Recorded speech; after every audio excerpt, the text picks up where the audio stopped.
हरि सजन वही के कहारी हर मोर बलम वही के कहार कि मोर गवन वाली है जाला मोर पिया वही के कहार मोर गवन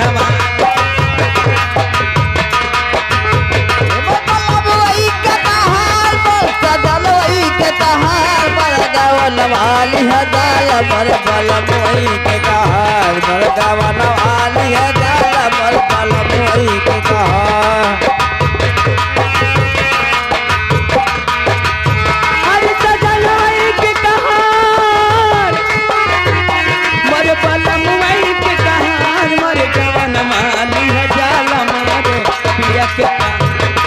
गवन वाली है जाला मर बलम वही के कहार मर गवन वाली है जाला मर बलम वही के कहार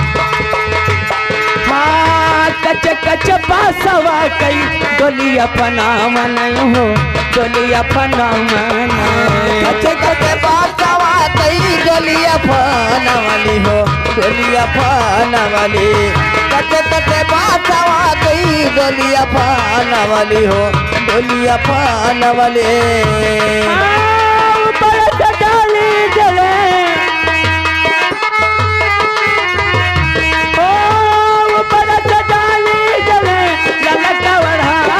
गवन वाली है जाला मोरे पिया के कहार मर गवन वाली है जाला मर बलम वही के कहार मर गवन वाली है जाला मर सदन वही के कहार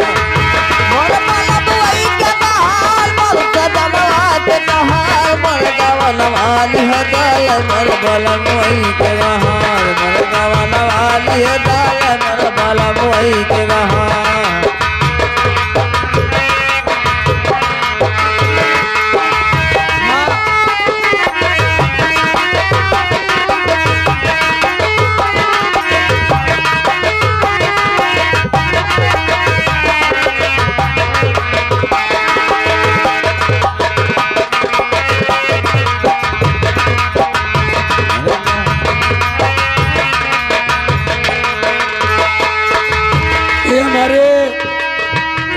रोहित भैया के तरफ से 11 रुपया और दुल्हा बाबू के फुआ के लड़का की तरफ से ये 30 रुपया को दानी आई बा और दुल्हा बाबू के मौसी के लड़का की तरफ से ये 30 रुपया को दानी आई बा। हमारी पार्टी महानुभाव को बार बार प्रणाम करती है। गवन वाली है जाला मोर पियवा के कहार मर गवन वाली है मर गवन वाली है जाला मर बलम वही के कहार मर गवन वाली है जाला मर सदन वही के कहार हाँ सखिया सहेलियन से मिलहु न पावन हो मिलहु न पावन बुलावा हो रहा बा सिखौना पवनी हो कहना पवनी